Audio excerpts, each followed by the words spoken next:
मोहतरम भाइयों और बहनों, आखिरी पैगंबर सीरीज़ का ये हमारा तीसरा हिस्सा है। इस हिस्से में हम इस्लाम में एक पूर्ण जीवन पद्धति के बारे में जानने की कोशिश करेंगे। इसके अलावा इस्लाम के बुनियादी मूल्यों के बारे में जानेंगे।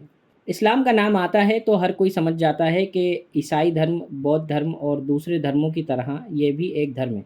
पर सच्चाई इससे ज़रा अलग है। आमतौर पर धर्म कुछ उपदेशों, कुछ पूजा अर्चना और व्यक्तिगत ईश भक्ति को ही समझा जाता है, जबकि इस्लाम एक पूरी जीवन पद्धति है जो जीवन के हर मोड़ पर हमारा मार्गदर्शन करता है। घरेलू जीवन में, दाम्पत्य जीवन में, पारिवारिक जीवन में, व्यापारिक जीवन में, राजनीतिक जीवन में, आध्यात्मिक जीवन में, यानी जीवन के हर पहलू में मानव जीवन का ऐसा कोई पहलू नहीं जिसमें इस्लाम हमारा मार्गदर्शन ना कर रहा हो। हज़रत मोहम्मद सल्लल्लाहु अलैहि वसल्लम कुछ पूजा पाठ के तरीके सिखाने नहीं आए थे, बल्कि वे तो आए थे संपूर्ण जीवन के लिए एक संपूर्ण जीवन प्रणाली लेकर, और जो काल्पनिक दुनिया की ना थी बल्कि अत्यंत सरल और व्यवहारिक थी। इस्लाम की नैतिक व्यवस्था उन लोगों के लिए नहीं जो गुफाओं, जंगलों और मठों में नैतिकता और आध्यात्मिकता की सीढ़ियाँ चढ़ रहे होते हैं।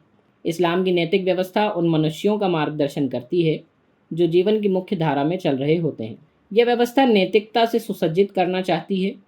शिक्षक को, विद्यार्थी को, पति को, पत्नी को, पिता को, पुत्र को, दुकानदार को, पड़ोसी को, मजदूरों को, मालिकों को, किसानों को, न्यायाधीशों को, अफसरों को, पुलिसकर्मियों को, फौजियों को और शासकों को।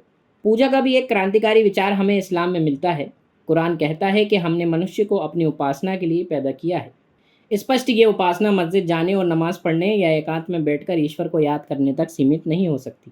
फिर तो वह उपासना एक निश्चित समय में ही संभव होगी।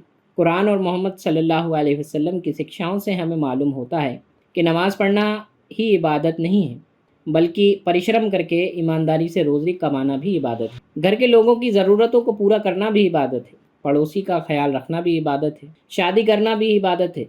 लोगों का हक अदा करना भी इबादत है। यहाँ तक कि रास्ते से काटा या तकलीफ दे चीज़ हटा देना भी इबादत है। और इन सब में से हर काम ईश्वर के यहाँ पुण्य लिखा जाता है, और यह कि उसे इन कर्मों का अच्छा बदला दुनिया और मरने के बाद आने वाली दुनिया में मिलेगा। इस्लाम की मौलिक आस्थाएं तीन हैं। एक एकेश्वरवाद है, यानी ईश्वर के साथ किसी को शरीक ना करना। दूसरी है दूतवाद, यानी मार्गदर्शन के लिए आए ईश्वर के पैगंबरों को मानना। और इस संसार के बाद एक पारलौकिक जीवन का यकीन रखना, ये तीसरी आस्था है। हज़रत मोहम्मद सल्लल्लाहु अलैहि वसल्लम की शिक्षा इन तीन बिंदुओं पर केंद्रित थी। कुरान भी इन्हीं बातों को दोहराता है।